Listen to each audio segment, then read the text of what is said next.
সুপ্রিয় সুধী দর্শক মণ্ডলী, নিয়ে চলে এলাম দেশের রংপুর, সিলেট, ময়মনসিংহ, ঢাকা, খুলনা, বরিশাল, চট্টগ্রাম ও রাজশাহী বিভাগ মিলিয়ে সারা দেশের 64 জেলা, অন্যদিকে ভারতের পশ্চিমবঙ্গ, আসাম, ত্রিপুরার আবহাওয়ার সর্বশেষ পূর্বাভাস নিয়ে। কেমন থাকবে 26শে অক্টোবর রোজ রবিবার সকাল থেকে সন্ধ্যা পর্যন্ত সারা দেশের আবহাওয়ার পরিস্থিতি, অন্যদিকে ভারতের পশ্চিমবঙ্গ, আসাম ও ত্রিপুরার আবহাওয়ার পরিস্থিতি রইল বিস্তারিত এইমাত্র পাওয়া তাজা আপডেট। বঙ্গোপসাগরে লঘুচাপ ঘূর্ণিঝড়ে পরিণত হওয়ার শঙ্কা রয়েছে জানিয়েছে বাংলাদেশ ওয়েদার অবজারভেশন টিম। তবে বিভিন্ন ওয়েদার টিম বা বিভিন্ন ওয়েদার মডেল চিত্র জানাচ্ছে সেটা কিন্তু ঘূর্ণিঝড়ে পরিণত হয়ে গিয়েছে। দক্ষিণ পূর্ব বঙ্গোপসাগর ও তৎসংলগ্ন এলাকায় সৃষ্টি একটি লঘুচাপ ঘনীভূত হয়ে ঘূর্ণিঝড়ের রূপ নিতে পারে বলে জানিয়েছে বাংলাদেশ ওয়েদার অবজারভেশন টিম। এই নিম্নচাপের প্রভাবে আগামী কয়েকদিন সমুদ্রের পরিস্থিতি উত্তাল থাকার কথাও জানিয়েছে। যারা মৎস্য চাষি রয়েছেন তারা অবশ্যই সমুদ্র যাওয়া থেকে বিরত থাকিবেন। শনিবার বাংলাদেশ ওয়েদার অবজারভেশন টিম জানিয়েছে জানায় দক্ষিণ পূর্ব বঙ্গোপসাগর ও তৎসংলগ্ন এলাকায় লঘুচাপটি আজ 25শে অক্টোবর সুস্পষ্ট লঘুচাপ ও নিম্নচাপে পরিণত হতে পারে। এটি আরও ঘনীভূত হয়ে 26 থেকে 27শে অক্টোবর গভীর নিম্নচাপ এবং পরবর্তী সময়ে একটি সাধারণ মানের ঘূর্ণিঝড়ে পরিণত হওয়ার শঙ্কা রয়েছে। সংস্থাটি জানায় লঘুচাপের প্রভাবে এরই মধ্যে দক্ষিণ ও মধ্য বঙ্গোপসাগর উত্তাল হতে শুরু করেছে। আগামী 2 থেকে 3 দিনের মধ্যে ও দক্ষিণ বঙ্গোপসাগরের অধিকাংশ স্থান উত্তাল থাকতে পারে। উত্তর বঙ্গোপসাগরে এর প্রভাব প্রথম দিকে কিছুটা কম হলেও 27 থেকে 28 তারিখের দিকে উত্তর পশ্চিম বঙ্গোপসাগর এবং গভীর সাগরও কিছুটা উত্তাল হয়ে উঠতে পারে। এই জন্য সমুদ্র থাকা সব ধরনের মাছ ধরার ট্রলার ও নৌকাকে সাবধানে চলাচল করতে বলা হয়েছে। পরবর্তী নির্দেশ না দেওয়া পর্যন্ত উপকূলের কাছাকাছি থাকতে বলা হয়েছে। বাংলাদেশ ওয়েদার অবজারভেশন টিম আরও জানায় সম্ভাব্য এই ঘূর্ণিঝড়টি 28 এবং 29 তারিখ নাগাদ ভারতের উত্তর অন্ধ্রপ্রদেশ ও তৎসংলগ্ন এলাকা অতিক্রম করতে পারে। এর ফলে আগামীকাল দেশের অধিকাংশ স্থানে বৃষ্টিপাতের সম্ভাবনা কম রয়েছে। তবে কেবল বন্দরবন, কক্সবাজার ও খুলনা, বরিশাল বিভাগের উপকূলীয় 2-1 জায়গায় বিক্ষিপ্তভাবে সামান্য বৃষ্টিপাত হতে পারে। তবে আবহাওয়ার বড়সড় পরিবর্তন আসতে পারে আগামী 29শে অক্টোবর, 30শে অক্টোবর এবং 1 নভেম্বর। এই সময় বৃষ্টি বলয় চালু হয়ে 2 নভেম্বর পর্যন্ত পর্যায়ক্রমে দেশের অধিকাংশ স্থানে ভারী এবং কম বেশি হালকা মাঝারি বৃষ্টিপাত ঘটাতে পারে। এই বৃষ্টি বলয় চলাকালীন দেশের অধিকাংশ স্থানে আকাশ মেঘলা থাকতে পারে বলে জানিয়েছে বাংলাদেশ ওয়েদার অবজারভেশন টিম। তবে বিভিন্ন ওয়েদার অবজারভেশন মডেল বা বিভিন্ন ওয়েদার মডেল কি জানাচ্ছে আপনাদেরকে জানিয়ে দেব। তো শুনলেন শিরোনাম, এবার বিস্তারিত। দর্শক মণ্ডলী, আপনারা দেখতে পাচ্ছেন আমি সরাসরি চলে এসেছি জাপানি ওয়েদার স্যাটেলাইট রাডার চিত্রে। এখানে আপনারা অন স্ক্রিন দেখতে পাচ্ছেন বঙ্গোপসাগরে যে লঘুচাপ ছিল সেটা কিন্তু প্রায় ঘূর্ণিঝড়ে পরিণত হয়ে গিয়েছে, যেটা 28 তারিখের দিকে ভারতের অন্ধ্রপ্রদেশ উপকূলে কিন্তু বিশাখাপত্তনমের যে জায়গাটা আপনাদেরকে কয়েকদিন ধরে আমরা বলে আসছি, এই জায়গাটাতে কিন্তু আছড়ে পড়তে চলেছে। এর প্রভাবে পশ্চিমবঙ্গ সহ বাংলাদেশের ওপরে ঝড়ের সম্ভাবনা না থাকলেও বৃষ্টি বলয় অর্থাৎ বৃষ্টি নিম্নচাপ আকারে ভারী থেকে অতি ভারী বৃষ্টির সম্ভাবনা রয়েছে আগামী কয়েকদিন। কবে থেকে বৃষ্টি শুরু হবে আপনাদেরকে জানিয়ে দেব। তবে এর প্রভাবে পশ্চিমবঙ্গ সহ বাংলাদেশে বিভিন্ন অঞ্চলে সেরকম দুর্যোগ থাকবে না, তবে যে বৃষ্টি বলয় জারি থাকবে অর্থাৎ বৃষ্টি বলয় আছড়ে পড়ার সম্ভাবনা রয়েছে। 30 তারিখ থেকে আবহাওয়ার বড়সড় পরিবর্তন হয়ে যাবে এবং 30 তারিখ থেকে কিন্তু পশ্চিমবঙ্গ সহ বাংলাদেশের বিভিন্ন অঞ্চলে ভারী থেকে অতি ভারী বৃষ্টি আমরা লক্ষ্য করতে পারছি। দেখতে পাচ্ছেন 30, 31, 1, 2 এবং 3 তারিখ পর্যন্ত, অর্থাৎ 2 তারিখ পর্যন্ত কিন্তু পশ্চিমবঙ্গ সহ বাংলাদেশের বিভিন্ন অঞ্চলে ভারী থেকে অতি ভারী বৃষ্টির সম্ভাবনা রয়েছে।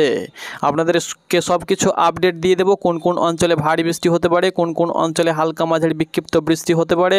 তো সারা দেশের কিন্তু বিভিন্ন অঞ্চলে বৃষ্টিপাত হবে, ভয়ঙ্কর বৃষ্টিপাত হওয়ার সম্ভাবনা রয়েছে। যারা চাষি ভাই রয়েছেন অবশ্যই আপনারা সেচসেবিত কাজ থেকে বিরত থাকুন, খুব শীঘ্রই বৃষ্টি শুরু হয়ে যাবে। দর্শক মণ্ডলী, পশ্চিমবঙ্গ সহ বাংলাদেশের ওপরে কোনো প্রকার ঘূর্ণিঝড় আছড়ে পড়ার সম্ভাবনা নেই। আপনারা আমাদের চ্যানেল থেকে অবশ্যই নিখুঁত খবর পেয়ে যাবেন। আপনি কোন জেলা থেকে ভিডিওটি দেখছেন অবশ্যই আপনি আপনার জেলার নামটি লিখুন এবং প্রতিদিনের আবহাওয়ার সঠিক খবর পেতে অবশ্যই চ্যানেলটাকে ফলো করুন। বঙ্গোপসাগরে যে ঘূর্ণাবর্ত অবস্থান করছিল সেটি ঘূর্ণিঝড়ের রূপ নিয়ে বিশাখাপত্তনম উপকূলে অর্থাৎ অন্ধ্রপ্রদেশ উপকূলে সমুদ্র উপকূলে আছড়ে পড়বে। পশ্চিমবঙ্গ সহ বাংলাদেশে ঘূর্ণিঝড় কিন্তু আছড়ে পড়ছে না, ঝড়ের সেরকম সম্ভাবনা নেই। তবে 30 তারিখের পর আবহাওয়ার বড়সড় পরিবর্তন হতে চলেছে। যে লঘুচাপ সেটা কিন্তু পশ্চিমবঙ্গ সহ বাংলাদেশের ওপরে বাঁক নিয়ে সেটা কিন্তু পশ্চিমবঙ্গ সহ বাংলাদেশের ওপরে তার শক্তি ক্ষয় করবে এবং কয়েকদিন কিন্তু পশ্চিমবঙ্গ সহ বাংলাদেশ সহ ত্রিপুরা আসামের ওপরে ভারী বৃষ্টির সম্ভাবনা আমরা লক্ষ্য করতে পারছি। এই মুহূর্তে দর্শক মণ্ডলী আমরা দেখে নেব আকাশের পরিস্থিতি, কোথায় কেমন মেঘ রয়েছে সরাসরি। তারপরে আমরা দেখিয়ে দেব রবিবার সকাল থেকে সন্ধ্যে পর্যন্ত কোন কোন অঞ্চলে বৃষ্টিপাতের সম্ভাবনা রয়েছে। দর্শক মণ্ডলী আপনারা অন স্ক্রিন দেখতে পাচ্ছেন এই মুহূর্তে পশ্চিমবঙ্গে কিন্তু মেঘ ঢুকতে শুরু করে দিয়েছে, অর্থাৎ লঘুচাপের যে মেঘ সেটা কিন্তু ঢুকতে শুরু করে দিয়েছে কম বেশি। দেখতে পাচ্ছেন প্রায় ঝাড়খণ্ড লাগোয়া কিন্তু মেঘ চলে এসেছে।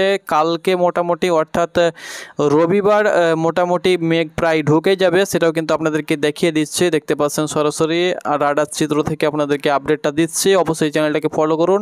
দেখতে পাচ্ছেন মেঘ চলে এসেছে মোটামুটিভাবে রবিবার পর্যন্ত মালদা সে সঙ্গে সঙ্গে মুর্শিদাবাদ 2 দিনাজপুরে কিন্তু মেঘ প্রবেশ করে যাবে। এদিকে বীরভূম 2 বর্ধমানে কিন্তু মেঘ ঢুকে যাবে, অর্থাৎ রবিবার সকাল থেকে কিন্তু মেঘমালা আকাশ থাকবে।